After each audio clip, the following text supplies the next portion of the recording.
വോട്ടെണ്ണലിന് മണിക്കൂറുകൾ മാത്രം ബാക്കി നിൽക്കുമ്പോൾ ഇടതുപക്ഷത്തിന് ശക്തമായ സ്വാധീനമുള്ള കാസർഗോഡ് പാർലമെന്റ് മണ്ഡലത്തിൽ വിജയപ്രതീക്ഷയിലാണ് LDF. അതേസമയം എക്സിറ്റ് പോൾ പ്രവചനങ്ങളിലാണ് UDFന്റെ പ്രതീക്ഷ. കാസർഗോഡ് ലോക്സഭാ മണ്ഡലത്തിലെ ഇത്തവണത്തെ പോളിംഗ് ശതമാനം 76.04%.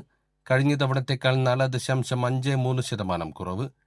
3.5 പതിറ്റാണ്ട് കാലം തുടർച്ചയായി LDFന് വിജയിപ്പിച്ച മണ്ഡലം ഇത്തവണ കൈവിടില്ലെന്നാണ് LDF ക്യാമ്പിന്റെ പ്രതീക്ഷ.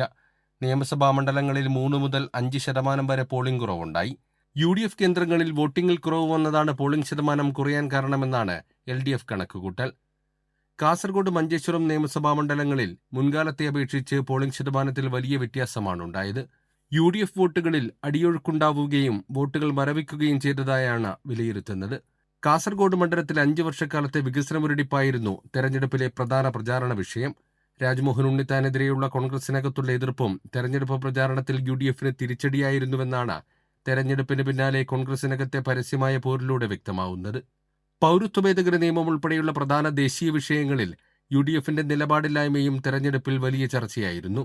ഇത് തെരഞ്ഞെടുപ്പ് ഫലത്തെ വലിയ രീതിയിൽ സ്വാധീനിക്കുമെന്നാണ് കരുതുന്നത്. പ്രചാരണ രംഗത്ത് ആദ്യഘട്ടം മുതൽ മുന്നേറിയ LDFന് കാര്യമായ പ്രതികൂല ഘടകങ്ങളൊന്നും ഉണ്ടായിരുന്നില്ല.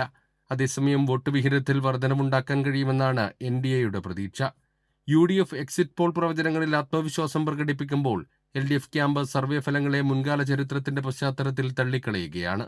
കഴിഞ്ഞ തവണ പ്രത്യേക രാഷ്ട്രീയ സാഹചര്യത്തിൽ നഷ്ടപ്പെട്ട മണ്ഡലം ഇത്തവണ തിരിച്ചുപിടിക്കുമെന്ന് ഉറച്ചു പ്രതീക്ഷിക്കുകയാണ് LDF. കൈരളി ന്യൂസ്, കാസർഗോഡ്.